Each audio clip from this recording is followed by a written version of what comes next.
కోసం అణగారిన వర్గాల అభ్యున్నతి కోసం నిరంతరం పోరాడిన మహనీయుడు బాబు జగ్జీవన్ రావు బాబు జయంతి సందర్భంగా పాలకొల్లులోని గాంధీ బొమ్మ సెంటర్ లో ఆయన విగ్రహానికి పూలమాలలు వేసి ఘనంగా నివాళులర్పించారు. అనంతరం తహసీల్దార్ కార్యాలయం సమీప ప్రాంతంలో బాబు జగ్జీవన్ రామ్ డాక్టర్ అంబేద్కర్ విగ్రహాల సెంటర్ లో జయంతి వేడుకలను ఘనంగా నిర్వహించి ధర్మారావు ఫౌండేషన్ ఆధ్వర్యంలో 110వ రక్తదాన శిబిరం నిర్వహించారు.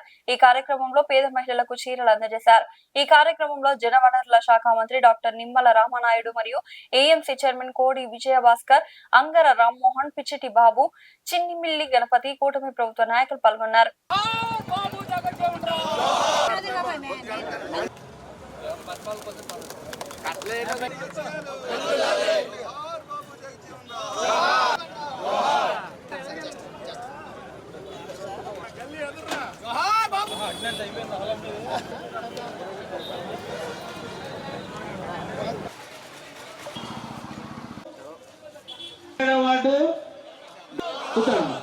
ముగ్గురు వస్తారమ్మా, ముగ్గురు వస్తారు. ధర్మారావు ఫౌండేషన్ ద్వారా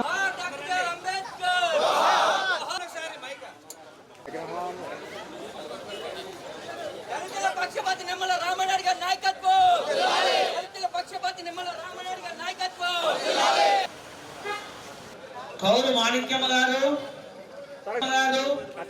ఎట్లా ఉండదు కదండి ఇప్పుడు అంటే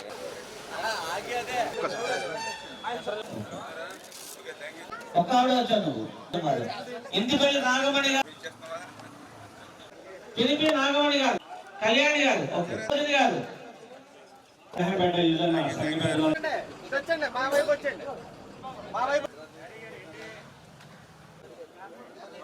పిల్లలన్నీ రావాలి.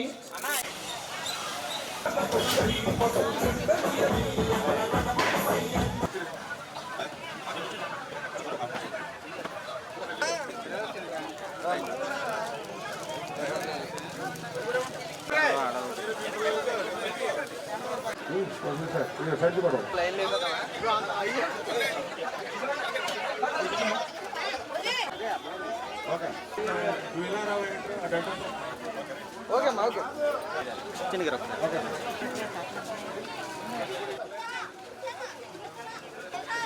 Okay right, thank you.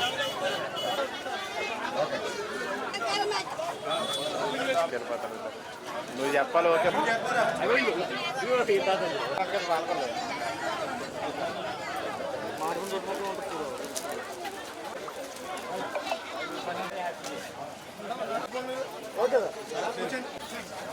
రెండు నిమిషాలు.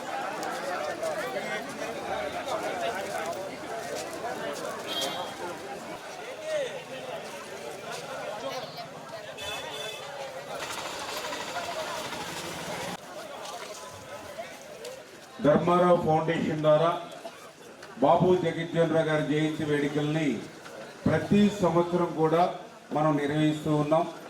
అటువంటి డాక్టర్ బాబు జగజ్జీవన్ రావు గారి జయంతి వేడుకల సందర్భంగా రక్తదాన శిబిరం, ఈరోజు కూడా 110వ రక్తదాన శిబిరం, అదేవిధంగా పేదలకు సహాయ కార్యక్రమాలు కూడా నిర్వహించుకుంటాం. చాలా సంతోషం అని చెప్పి ముందుగా మీ అందరికీ కూడా తెలియజేసుకుంటూ, డాక్టర్ బాబు జగజ్జీవన్ రావు గారు మనందరికీ కూడా ఒక స్ఫూర్తి ఆయన. ఎందుకంటే ఒక సుదీర్ఘమైనటువంటి కాలం పార్లమెంట్లో ఉన్నటువంటి గొప్ప పార్లమెంటేరియన్ ఎవరైనా ఈ ప్రపంచంలో ఉన్నారా అని అంటే అది మొదటి స్థానం డాక్టర్ బాబు జగజ్జీవన్ రావు గారు. ఒక రకంగా చెప్పాలని అంటే డాక్టర్ బాబు జగజ్జీవన్ రావు గారు సమర్థవంతంగా ఆయన ఆ రోజు నిర్వహిస్తున్నటువంటి శాఖలను చూసి ఖచ్చితంగా భారతదేశానికి ప్రధానమంత్రి అయ్యేటువంటి అన్ని అర్హతలు కూడా డాక్టర్ బాబు జగజ్జీవన్ రావు గారికి ఉన్నాయి ఆ రోజు.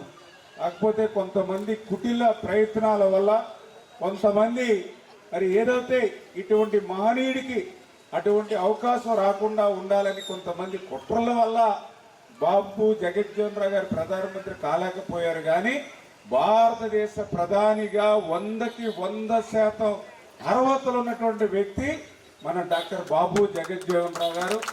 ఏదేమైనా ఆయన ఆశయాలకు అనుగుణంగా ఈరోజు మేము కూడా పాలన చేస్తూ ఉన్నాం. ఈరోజు తెలుగుదేశం, జనసేన, బీజేపీ అధికారంలోకి వచ్చాక ఖచ్చితంగా దళితుల అభివృద్ధి, దళితుల సంక్షేమ ప్రధాన ఎజెండాగా చేసుకున్నాం.